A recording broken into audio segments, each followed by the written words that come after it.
Good evening, this is N7GES, and welcome to the NCARC TechNet. We're here to discuss various amateur radio-related issues, and it's a place to learn about issues and things you might run into. We're usually streaming on YouTube as well, and the archives are available there. You can contact us here on the net on this repeater and on the 447.75 machine, and via Echolink at W0UPS-R. I do encourage and accept questions, comments, suggestions. You can give those to me personally or via email to Elmers, E-L-M-E-R-S, Elmers, at NCARC.net. And suggestions for topics are always welcome. Questions for the about the net, or questions you'd like to hear posed on the net are always invited. Start with some check-ins. Who's listening this evening? N7GES. Good evening, Kevin in the net. This is Whiskey Zero Delta Delta Zulu. I did actually make it home, so we are up and streaming.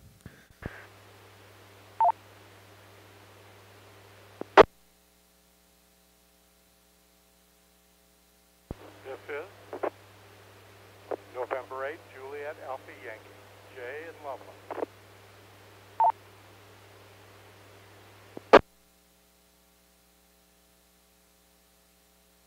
This is 1 DEG, Mike in Platteville.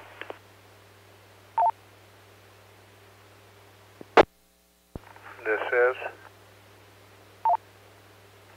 November 0, Echo Mike Papa, Greg in Fort Collins, with Kilo 0, Delta Bravo Echo, Debbie.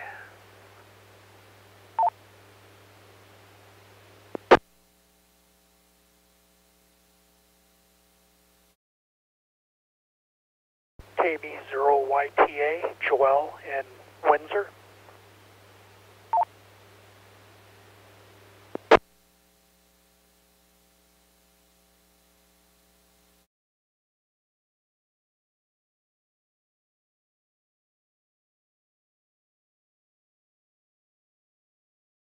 Okay. Stop for a moment. Joel, can I just confirm your call? Kilo 0 Yankee Echo Tango, is that right? If you were talking to Joel, it's KB0YTA, Kilo Bravo 0, Yankee Tango Alpha. No, thank you, Joel. Yes, I was talking to you. Thank you, and glad you're with us this evening. I didn't remember hearing the call before. So, welcome. Also to K0DBE, N0EMP, K1DEG, N8JAY, W0DDZ. Glad you got home, Dave. Anybody else, please?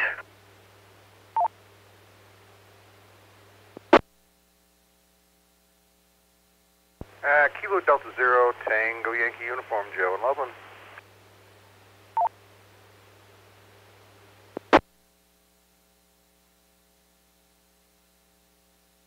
This is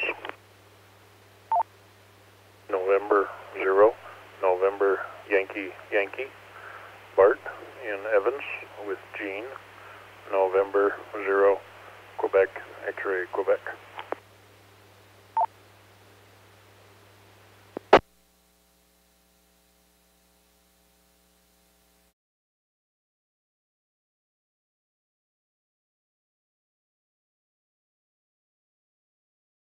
Okay, very good.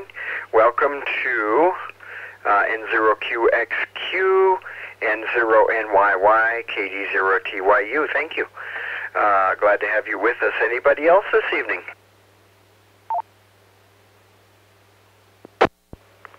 AE0BQ Alpha Echo 0 Bravo Quebec Daryl in Longmont.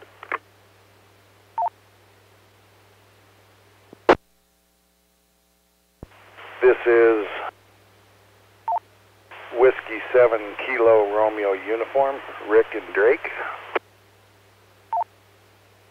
This is Dave, W8PQI, Whiskey 8, in Mobile.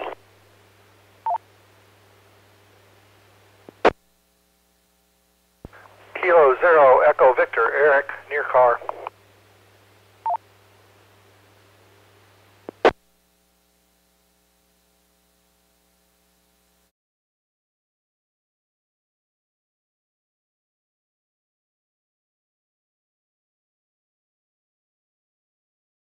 Okay, very good. K0EV, W8PQI. I think I got that right, Dave.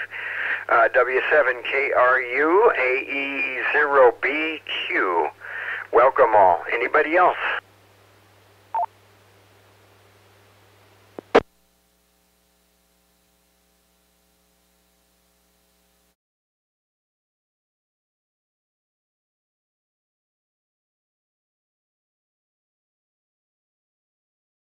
Okay, well, we'll begin here. Any announcements of interest to amateur radio related events, that sort of thing?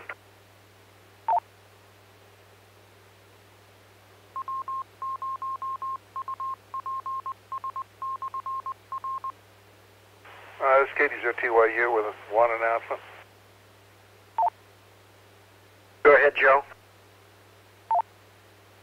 I sent out a note this morning looking for people for 40th to Fort, and by golly, I got a bunch of them. So I'd like to thank everybody. I don't need any more help, but I do appreciate everyone jumping in there. Within 20 minutes, I had my whole thing filled. So thank you very, very much for that. So back to Ned. Okay, excellent. Always nice to have plenty of volunteers. That's great. Thank you.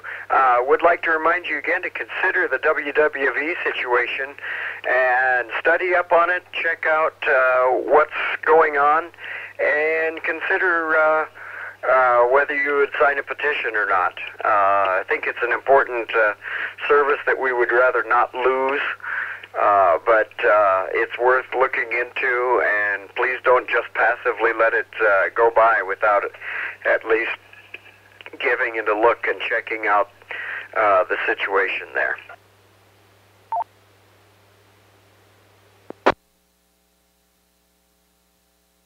All right. As promised, tonight, Baluns. What are they? Why do we use them? What do they do? What's the difference between various types? The ratios 1-to-1, 4-to-1, voltage versus current. You know, any of these questions that some of you may have had.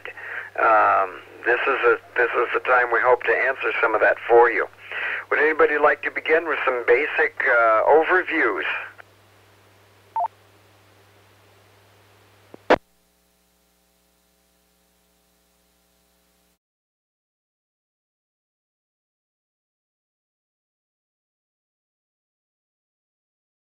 Basic description.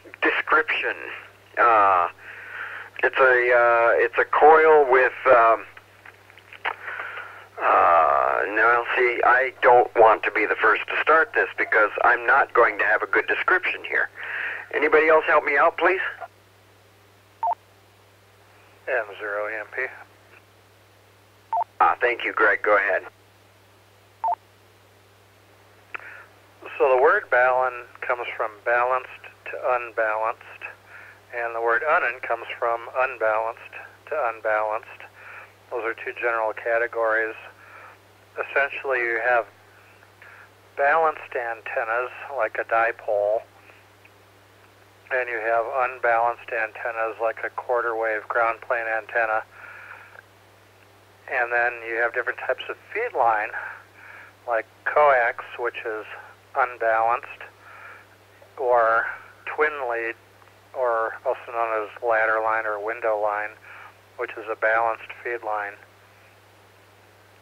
Plus, all of these things have their own different characteristic impedances, and baluns and unends can match between balanced or unbalanced feed line with a balanced or unbalanced antenna, and they can also match impedance differences. Let me reset this.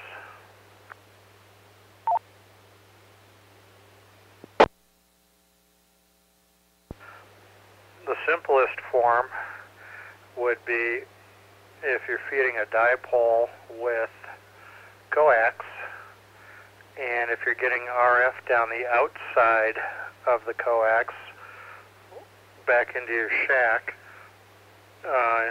you can do what's called usually an ugly balun or an air core balun, which is a coil of coax right at the antenna feed point. Several turns depending on what band you're operating on. The diameter of the coil and the number of turns will vary depending on that. And that forms a choke. It's also known as a choke balun to keep RF off the outside, or try to keep RF off the outside of the coax.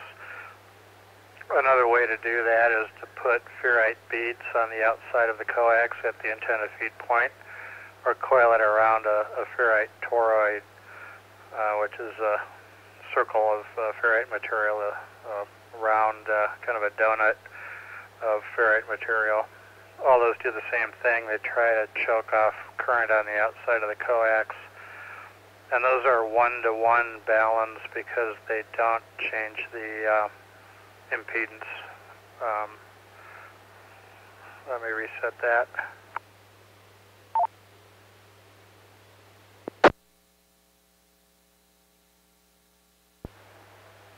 Then you can get into more complex designs like a 4-to-1 balun. A Windham or off-center fed dipole usually has about 200 ohms of feed point impedance. So you use a 4-to-1 to bring your 50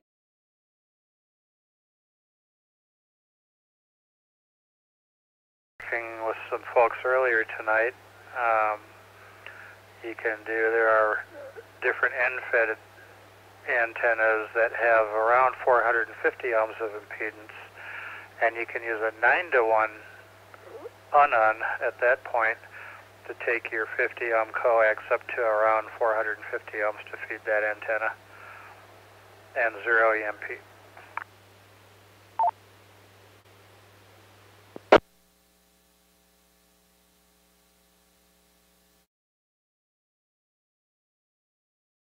Okay, very good. So it sounds like we have some recipes for specific places you might use them, and specific reasons for using them. You gave us several things like specific antennas and specific feed lines that might require a certain type of coupling to match impedance and that sort of thing.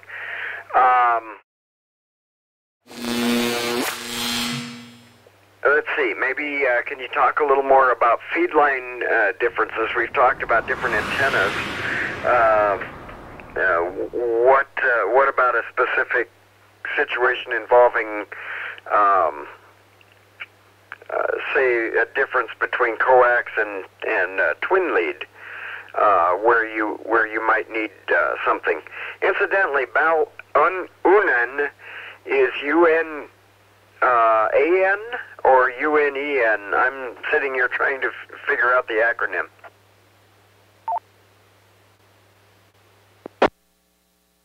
Unen is UN, unbalanced to unbalanced.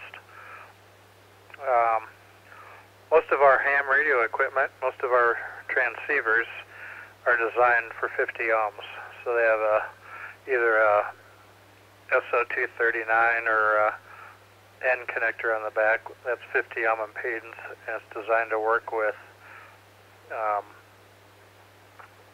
50 ohm coax, which is, there's other impedances of coax available. 75 ohm is your typical satellite and FM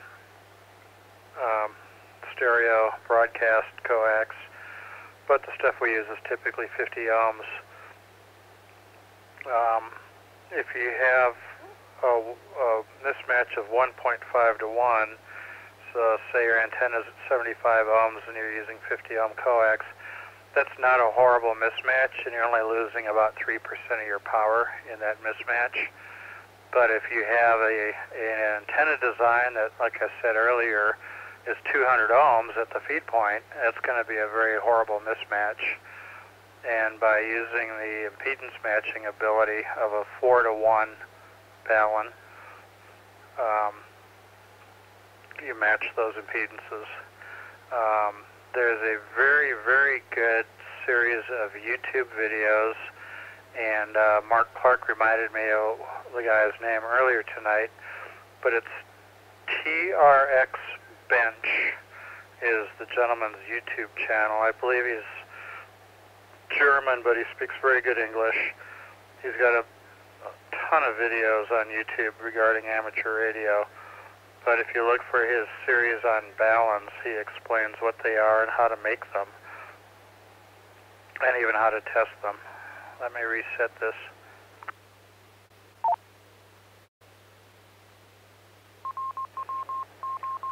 So that's the YouTube channel TRX Bench. The Amateur Radio Handbook, which everyone should have a copy of, goes into balance as well. There's a lot of designs on the internet. Keep in mind, if you're making your own, there's a lot of different ferrite materials that different cores are made out of. It's important that if you're copying someone else's design, you use the same wire gauge they used, the same insulation they used, the same size core, and the same core material. All those things, especially the core material, are very important. There's different core materials that are designed for different frequency ranges and for doing different things. And 0 EMP. Comment. Good evening, Dave. LAV, go ahead. Oh, darn, you recognize my name, my voice. W0LEV here. One caution, there are many, many 4 to 1, 6 to 1, 8 to 1, 9 to 1, so on and so forth, claimed baluns that are marketed into the amateur community. Many, if not most of those, are just transformers. They are not baluns. Be very cautious. W0LEV. Okay. So what's the difference, as a completeness to your comment, what's the difference and how can you tell? Well, the telling for the average amateur is difficult, but the difference is a transformer has no way of assuring opposite phase and equal amplitude on the, quote, balanced, unquote, output. A real, true balun forces opposite phase and equal amplitude on the balanced output of the mechanical assembly. Very different critters, and in some cases the transformer will work, but, for instance, if I put up a dipole and very carefully measure the two lengths, say 40 meters at the proper quarter wave length for each half, and put it up, chances are it won't be balanced, and a transformer has no way of dealing with that. The balun, true balun, best example is a common mode choke, can take care of that. The average amateur is not going to be able to measure the difference unless he has an antenna range and a pretty rigorous, complete set of test equipment. They will not perform the same. The reason the 40 meter carefully measured is not balanced is because the physical environment on both halves of the dipole are not identical, producing an imbalance. W0LEV.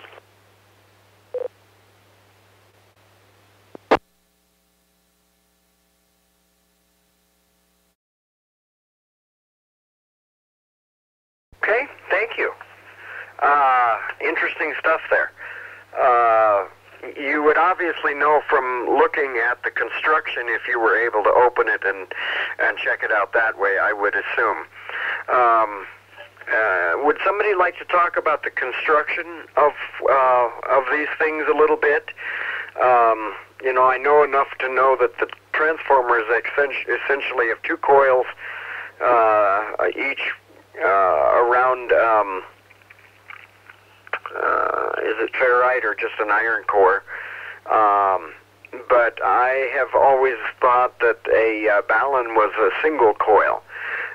Would somebody like to set me straight or confirm or go into more detail here? Yeah, for instance, an auto transformer is indeed a transformer. It's a tapped single winding, but it still functions as a transformer and not a Balun. W0LEV.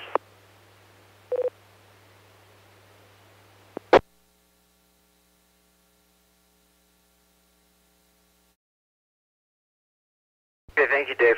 There was somebody in with you. Who was the other station? And 0 EMP. Okay, EMP, go ahead.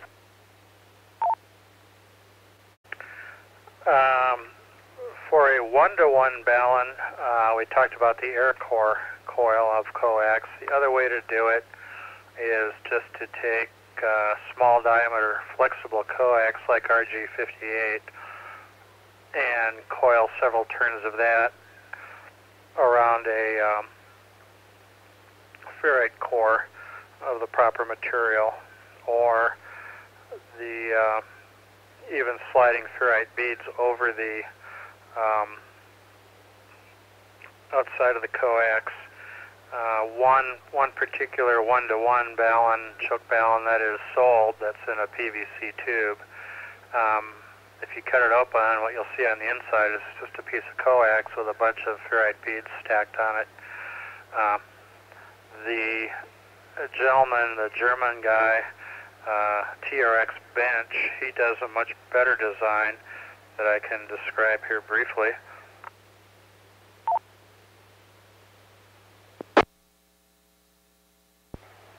So his basic Balun is he takes a ferrite core, and the size and the material are determined by what frequency range and power he wants to be able to handle with it. He takes two pieces of Teflon insulated thin gauge, like 22 gauge wire, side by side, and he coils those on the left half of this core. So you have two parallel wires coiled on the left side of this core. He takes two more wires and coils them on the right side of the core from bottom to top. And there's a gap at the top and a gap at the bottom between the two coils. What he's done at this point, because of the core material and the wire diameter and insulation thickness and all these different factors, is each pair of wires that's coiled on half the core is a 100 ohm twin lead transmission line. With me so far?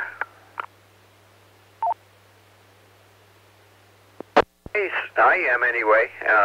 Don't know about everybody else, but it sounds clear to me. Go ahead.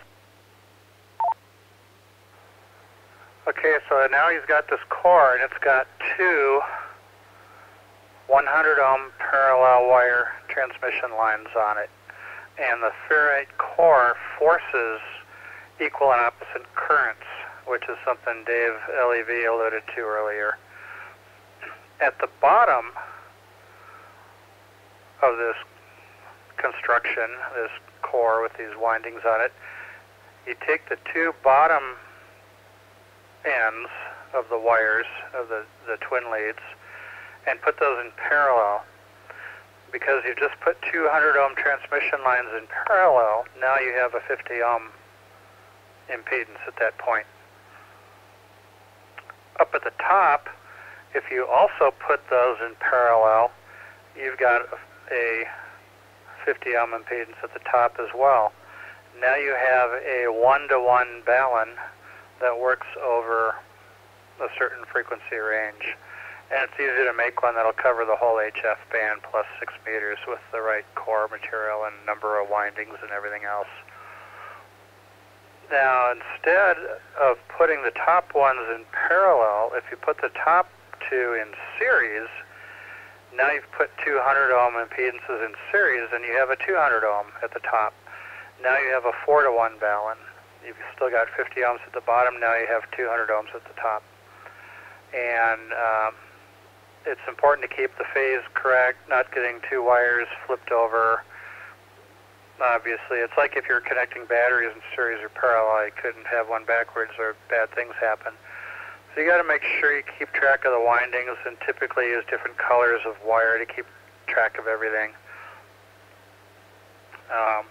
But if it's properly constructed with the proper materials, wound the right way, and soldered up the right way, they work very well and handle a lot of power for a small device and 0 EMP.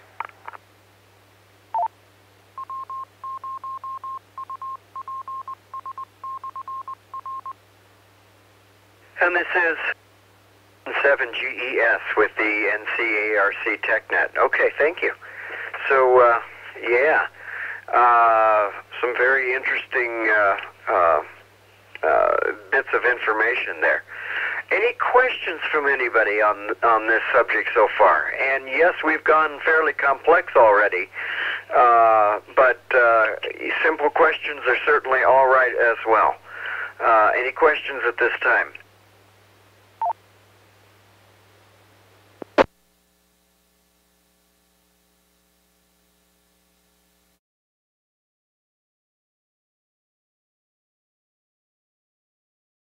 Okay.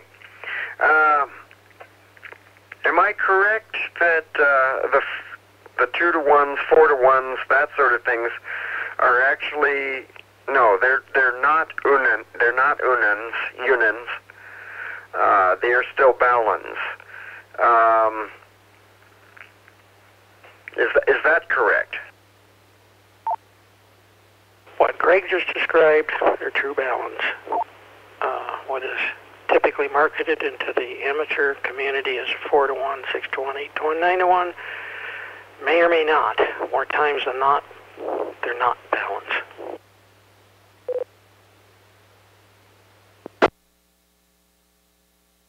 Okay. My question was, we've mentioned unins here. What we've heard described were baluns. When are unins used, and what's the difference here? We obviously have a balanced load, I think, with the baluns. If I understand right, we've got balanced segments on each side. Unins, something different again, right? EMP. EMP, go. So the same gentleman, TRX Bench, he describes in one of his videos a 9-to-1 unun, which is very good for random wire antennas for bringing a higher impedance of around 450 ohms down to around 50 ohms. And it's actually a transformer. It's an auto transformer like Dave mentioned. And in that case, you have 3 parallel windings on a core, typically a ferrite toroid, and they're all in series. So one wire wraps all the way around the core and then connects to the end of the second wire that goes all the way around, connects all the way to the third wire that goes all the way around. They all go around the same direction. So again, it's 3 parallel wires, usually it's 3 different colors so you can keep them straight. And your 50 ohm connection of coax goes across the first coil. Ground goes at the start of that first coil, or the shield. We'll call that the ground point. That goes to the start of the first coil. Your coax 50 ohm center conductor goes to the end of that first coil. And then the antenna, again, ground is that bottom where the coax shield is, and the tip of the antenna goes to, or the connector for the antenna goes to the far end of the third wire. So you have 3 separate coils all in phase because they're all on the same direction. And so your ratio is 3 to 1 for turns. The number of turns the coax is connected to versus the total number of turns for all 3 windings is 1 to 3. And impedance ratio is the square of turns ratio on these things. So 3 to 1 turns ratio gives you a 9 to 1 transformer. And again, this is on this guy's video on a bunch of other websites. That makes a lot more sense when you watch a video of it or look at some color pictures of it. Then I got one other reference here for you too. Yeah, that's an auto transformer. Dave, come again, sorry. Yeah, that's an auto transformer, much like a Variac if it were 60 hertz.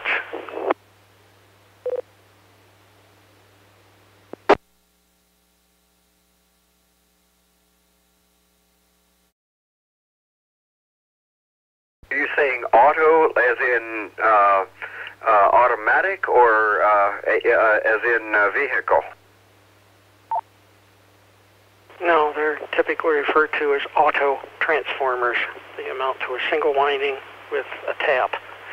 And indeed, that's just like a Variac if it were 60 hertz, which it's not. But it's an auto, A-U-T-O transformer, auto transformer.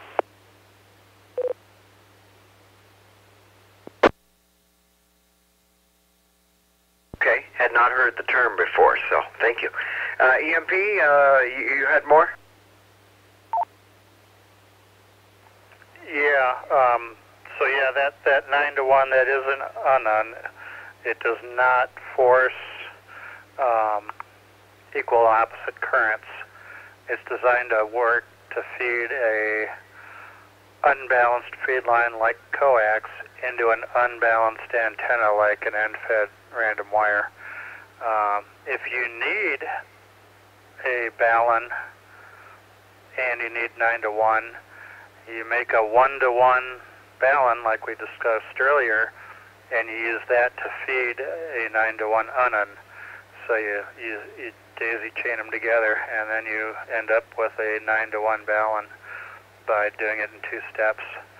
The other thing I wanted to mention, there's a very excellent book, and it's been around a very long time. I checked on Amazon. It is still available, still in print. It is called Transmission Line Transformers, and the author is Jerry Sevick, S-E-V-I-C-K. When I bought it, it was published by ARRL. I don't know if they're still the publisher or not. Looks like it's been out since like 1990. Oh wow. Okay, you can get them for $30, or you can pay $103 if you want. But they go. Looks like they're going around $30. I don't know if ARRL sells it still. But that explains all this stuff, and there's a lot of designs. It is an older book, so there's different core materials that are available now that he may not describe in his book. But that's a very good resource for this stuff as well, and Zero EMP. Okay, and you give me the author one more time? First name is Jerry, J-E-R-R-Y. Last name is Sevick, Sierra Echo Victor, India Charlie Kilo. Call sign Whiskey 2, Frank, Mary, India, or Foxtrot, Mary, India, Mike, India. I'm sorry, I'm mixing my my old police phonetics with my ITU phonetics there and making a mess of it. And 0 EMP.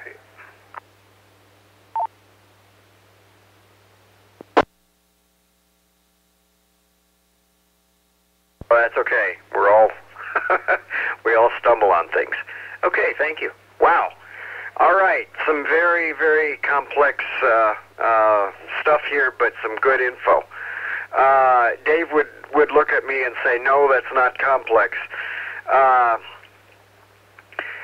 And yes, that's true. We're still talking basic electronics, but we're talking builders and building things.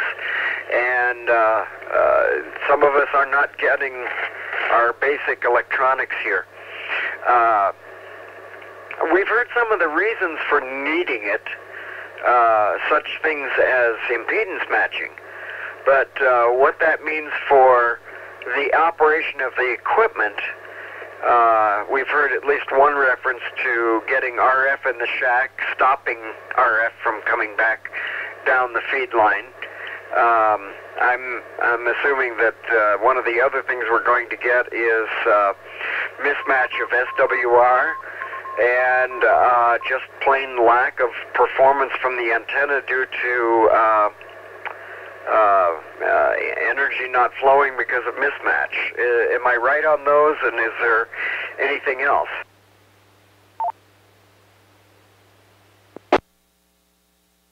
LEV. EMP. We had two LEV go first. Yeah, there's another item many times not considered.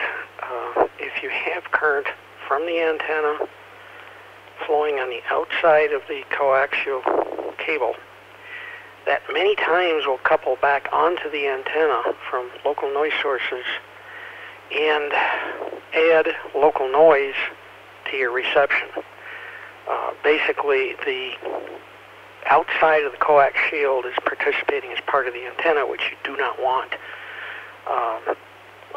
Properly installed balun in the proper place can indeed reduce local interference sources. W0 LEV.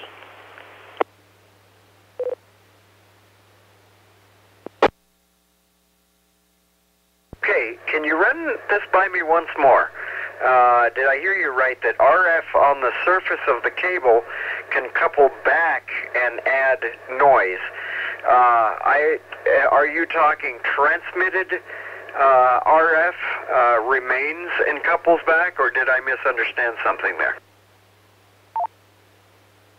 It works both ways. On receive, you will couple energy from the coaxial shield onto the antenna and therefore into the receiver. On transmit, basically the outside of the coax shield becomes part of the antenna without proper decoupling, i.e. balun. And you really don't want that. You won't have a dipole pattern. You won't have unbalanced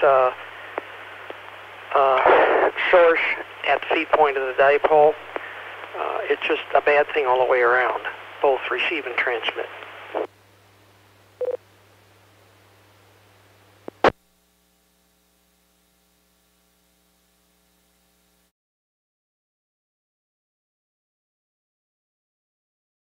Okay, so I'm still just slightly confused here, and any other listeners, please forgive me if I'm going over elementary stuff here. I've heard of energy of RF on the coax shield only in reference to transmit. Where does this happen in the receive side of things? Is it coming from the outside into the shield and staying on the shield, or what's happening here? If you have an external noise source, like a switcher, multiple switchers, computer, whatever, that energy exists in the house where your radio is. Say your antenna is 200 feet from the house, and you try like everything to get rid of the interference. What happens is that interference in the house couples to the outside of the coax, becomes part of the antenna, and you receive that in your receiver. If you have properly decoupled the coax at the feed point, that is a real balun, the energy on the outside of the coax will be decoupled from the antenna. If you look at it just from a physical standpoint, without the balun, you connect the shield to one side of the dipole, the center conductor to the other. The outside of the coax then becomes part of the antenna, the side of the antenna that you've connected it to, and it's going to pick up anything in the local area or the far area. If you use a balun, that will be greatly reduced.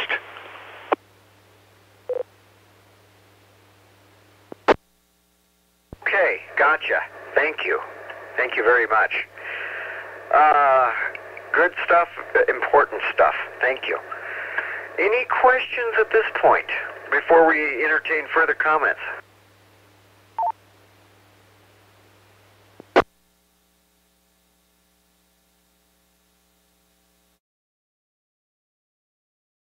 Yeah, I think you've got an input hanging from Greg.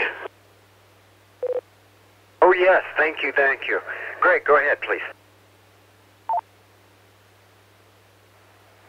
Yeah, to answer your last question, first of all, what Dave said is also important with direction-finding antennas, particularly things like a Yagi that is designed to be real narrow beam width and have a good front-to-back ratio.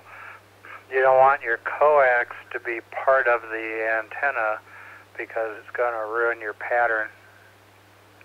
So it's important to use a balun or other decoupling techniques with direction-finding antennas.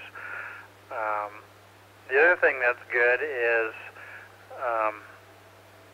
when you have a big mismatch in coax, let's say you have your tuner in the shack, and then you run your coax out to an antenna, and there's a huge mismatch at the antenna. You can still, depending on your tuner, get it to match your transceiver, but that coax has got a huge mismatch at the feed point, and there can be a lot of loss there. By having a balun at the feed point that more closely matches your 50 ohm coax to your feed point impedance, you cut down that loss that you're going to have otherwise. The other thing that happens is if you get it close enough, by using, again, a 4-to-1 or 9-to-1 balun, depending on your antenna, or 6-to-1 or whatever you need, if you get it close enough, the built-in tuners that are in some of these, in a lot of HF radios, will be able to handle the mismatch. They typically only have like a 4-to-1 mismatch that they can handle. Outboard tuners typically can handle a bigger mismatch than a built-in tuner in a transceiver. So if you can get close enough by matching impedances with a balun, then your tuner that's built into your radio might be able to take up the slack for you and zero EMP.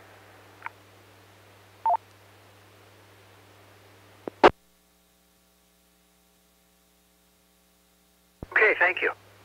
Any other questions? Any questions at this point?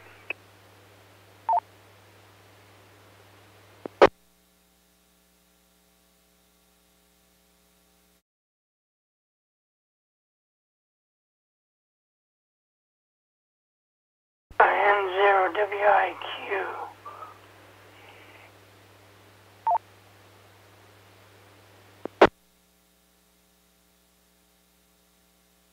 IQ, go ahead.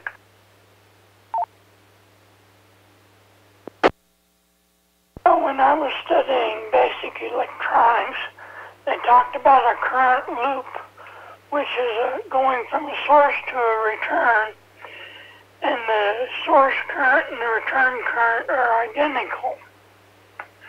So I was just wondering how that was changed with the coax cable and or balun.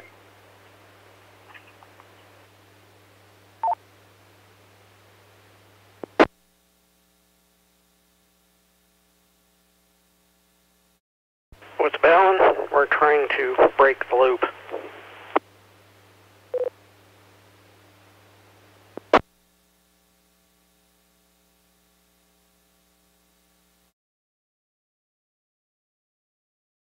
Okay.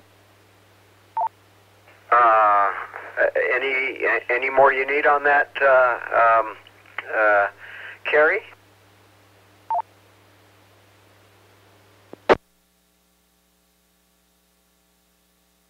I don't quite understand why a balun breaks the loop. Because I know it matches a balanced antenna to an unbalanced line. I understand that.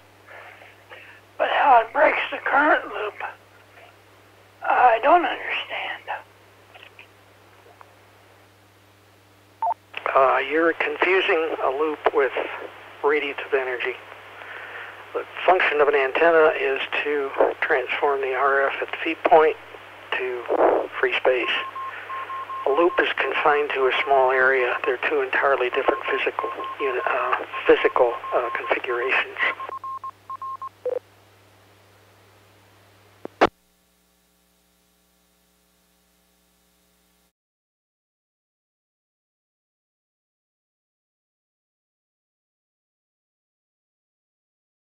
Any further elaboration or question?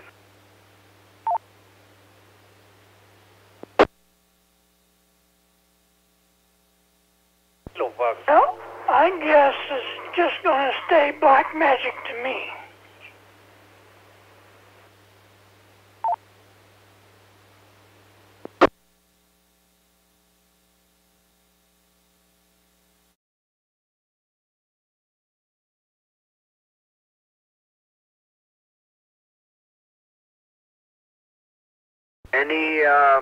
Any additional explanation you want to make here, Dave? I'm a little lost myself, but I'm not sure that I totally even have the question in mind here. So I don't know if this is something we can easily clarify and cover, or if we're getting a bit too far on a sideline here. I think you're going off on a tangent. Go back and read basic electronics. A loop requires closure. What we're trying to do is not do closure. The energy you feed to the antenna gets radiated. It doesn't create a loop.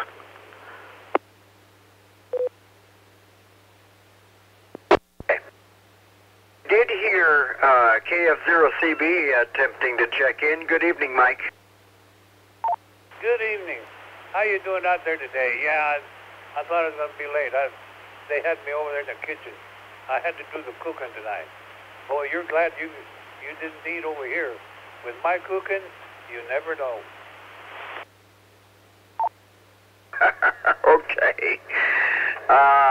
Any comments on baluns or unans at this point?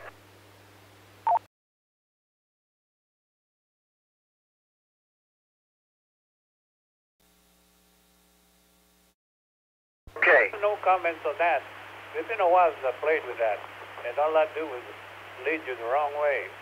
But it's great. You can do it.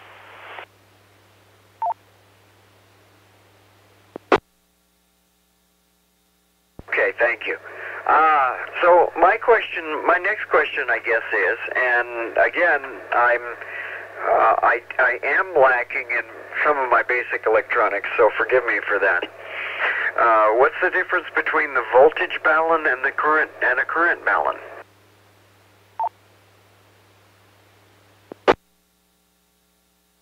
In reality, there is no such thing as a voltage balun. It's a transformer. It's a misnomer. W0 LED.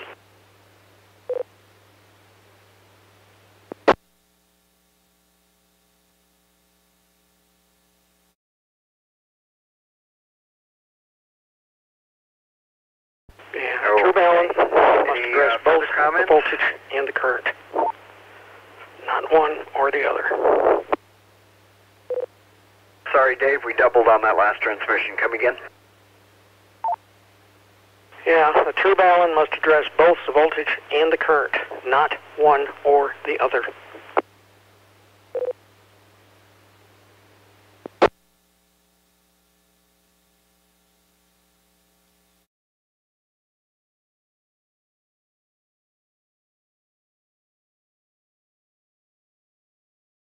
Okay, thank you. Any additional comments from anybody at this point?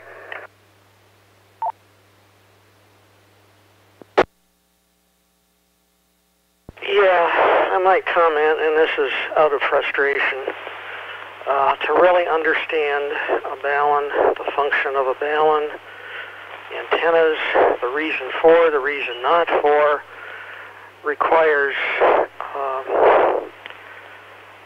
a reasonable amount of understanding of basic electronics and electromagnetic theory. I couldn't possibly describe it without a whiteboard.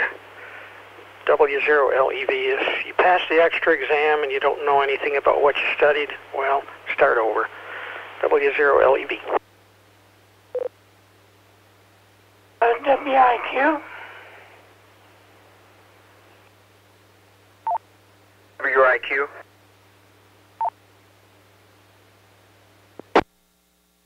My limited knowledge about transformers is they can be described as a primary and a secondary.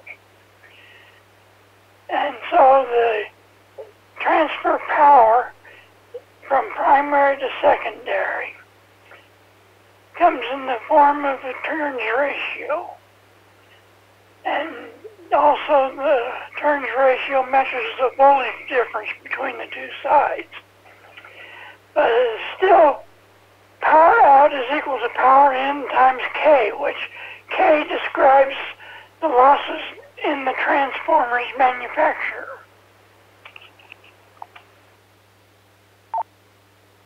Yep, let's back up, Kerry. Let's dump an unbalanced load to the balanced output of a transformer. Can you assure me that the voltage is equal and the phase is opposite?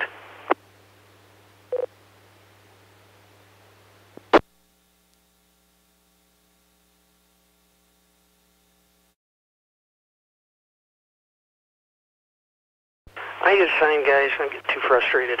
W0LEV, clear.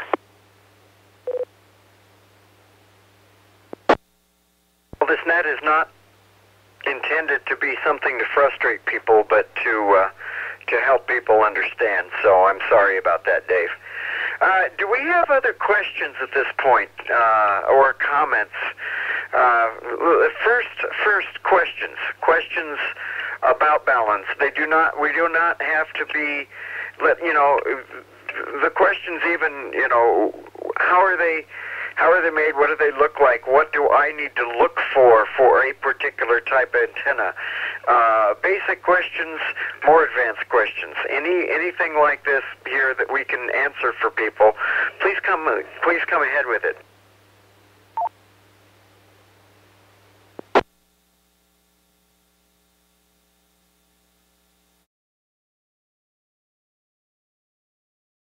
Okay, any additional comments anybody would like to make about baluns specifically, or their use, or their needs, their benefits?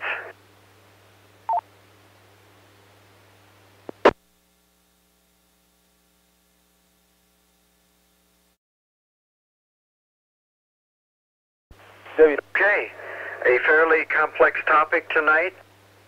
I would say, but a very important one to making antennas and antenna systems and RF systems work properly. Hope this at least gives you some beginning points to discover, if you haven't already looked into this topic at all.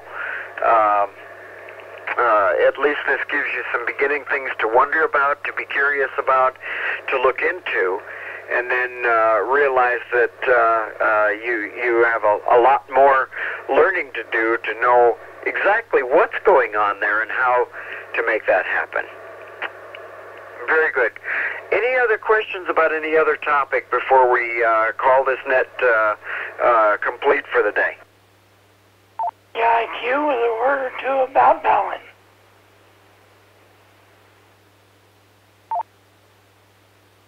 WIQ, go ahead. The term Balun is an acronym for balanced to unbalanced. So that's the main use of them, is to make that juncture. Now, a Balun transformer, if it is a regular transformer, will have a primary and a secondary. And how you polarize those two depends on the phase between the two. And then I can change the turns ratio to make the impedance match to boot. So it is a complex situation.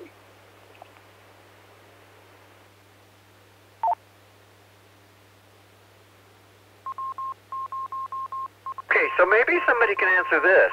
We've talked a bit about transformers here.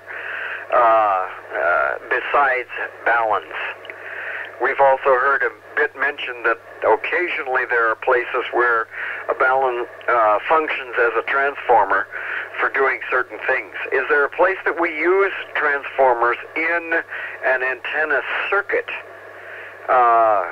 Is that? And again, I'm sorry, I'm coming from not an extremely good knowledge of some of these basic things. Yes, I studied them at one point, but they're not at the top of my head because they're not something I use daily. So forgive me if the question is elementary. EMP. EMP, go. We're mixing some apples and oranges and grapefruits here. Your most very basic transformer in the world, for any kind of transformer, whether it's a power transformer or an audio transformer in your stereo, or some types of RF transformers, is you have some type of magnetic core, and you have a primary winding, which is just a coil of wire, and you have a secondary winding, which is just some other separate coil of wire wound on the same core, but there's no direct electrical path between the two, so it's only magnetic coupling. And then you have a turns ratio, which will step up or step down voltage. And you can do that with RF. It's very inefficient. It's normally a narrower bandwidth that you'll get out of it. There's some advantages to that in some cases, like lightning isolation and protection and whatnot on receive antennas. I've made receive Baluns that way for low power because it's just receiving and not transmitting. What I've been talking about tonight, and the book I recommend for Mr. Sevick, and the website with the TRX Bench YouTube channels, those are transmission line transformers. Entirely different thing. I think some of Dave's frustration earlier was people talking about a simple transformer when we're talking about transmission line transformers. The theory of transmission line transformers is very complex. That's why if you're going to understand it, you got to watch videos, read the book 3 or 4 times, build some and play with them, and you might start to get an idea of what they're actually doing. Doesn't mean you have to understand all that to use one. You can make one off plans or buy one and stick it in and use it. But a simple transformer and a transmission line transformer, entirely different things, entirely different theory, and zero EMP.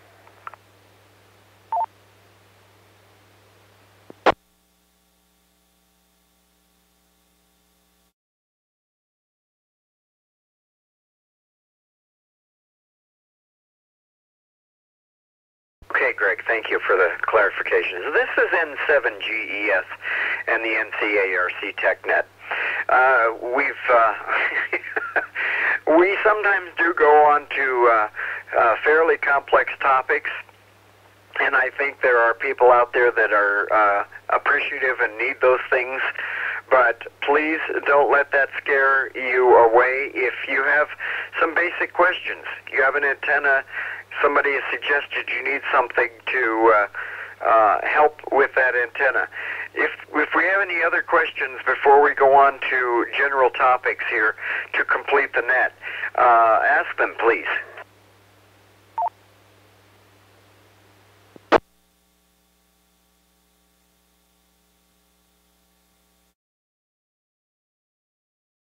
Okay. Any general amateur radio technical questions anybody would like to ask on any other topic before we call the net complete tonight? This is KD0TYU. Where you go?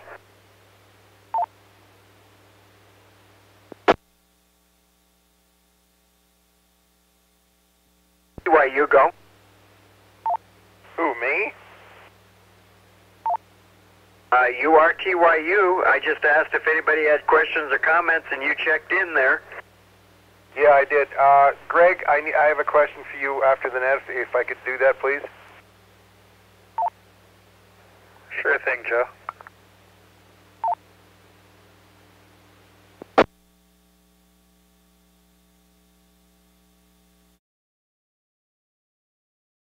Okay, next week. ARES, what is it? What do I have to do to be a part of it? What's it all about? Why is it important? What's involved? Hope we have some ARES members who can talk to us a bit about this. And I may not be here, so Dave, W0DDZ, will be running that net. And I do hope that you'll think of questions and come ready to learn about a program which is very important to public safety and welfare that we as amateurs can help to perform. Some of you are already involved and know these things, but we have a lot of new folks who have not yet been involved, who might appreciate knowing about them, so encourage your new amateur friends to listen in and find out, hopefully get some good answers on what's going on. Let me reset.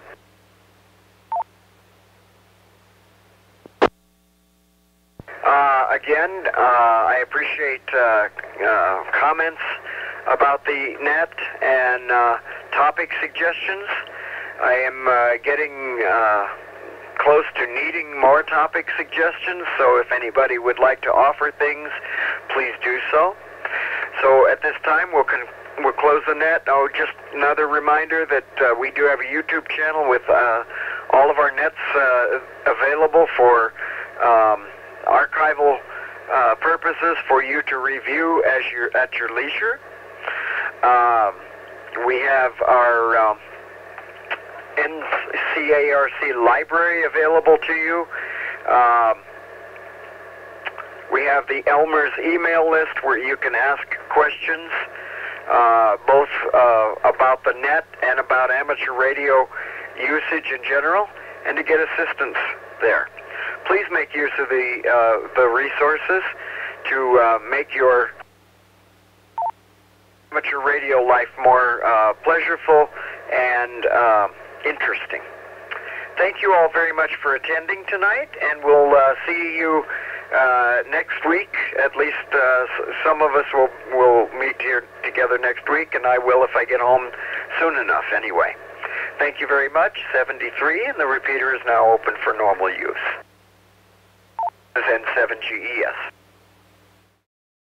This presentation was brought to you by the Northern Colorado Amateur Radio Club. Thank you for watching, and don't forget to like and subscribe.